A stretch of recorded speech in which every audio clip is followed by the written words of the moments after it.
Well, it was not the end Colts fans were hoping for this weekend in Kansas City. A loss to the Chiefs in overtime. Jake Query from 107.5 The Fan is back to break down what happened. So Arrowhead is always a tough place to play, given everything that happens there, Jake. But you know what's funny is the Colts have actually kind of had the Chiefs' number. You know, I mean, Patrick Mahomes, only 100 times did I mention this, but Patrick Mahomes, that's the only team, the Indianapolis Colts, that Mahomes had never beaten in the regular season. And I said this earlier to Anne Marie. Look, there's egregious and there's bad. It's not egregious to lose at Arrowhead because, to your point, Felicia, it's a difficult place to play. It's a great environment. And Kansas City, despite getting off to a slow start this year, is still Kansas City and Andy Reid and Patrick Mahomes. But it is bad in the fact that it was self-inflicted because the Colts took the football away from Jonathan Taylor, and that is the guy that has been their best offensive player. And in addition to that, the guy that allows you to salt clock and milk things away when you have a lead. They got away from that.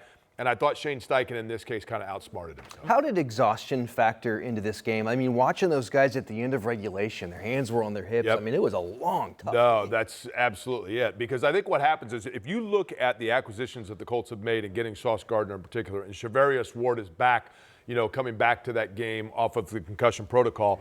But defensively, you cannot pin it on the Colts defense, even though Patrick Mahomes did Patrick Mahomes things, right, in those final drives and in the fourth quarter and overtime. But the reality is that defense never got a chance from the Colts standpoint to catch their breath on the sidelines because the Colts went in their last fourth quarter and in overtime. When you're going out there and you're running 12 plays for 13 yards, you're not getting a first down.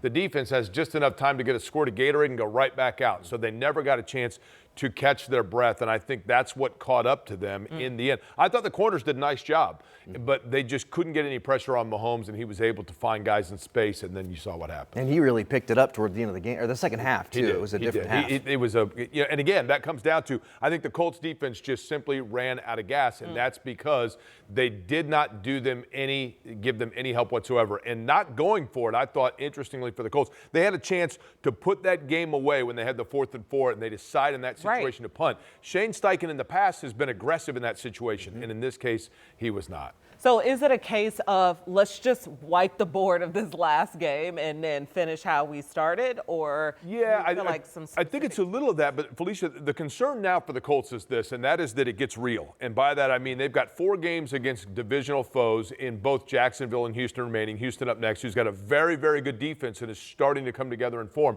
Then you've got Seattle and San Francisco. So the schedule is backloaded in terms, I think, in the challenges for the Colts. So they've got some things they've got to shore up. They've got to get Daniel Jones back in rhythm, and I think the way you do that is you find offensive balance. They went too aggressive in the passing game, trying to get him going yesterday, and that went away from what's been their bread and butter.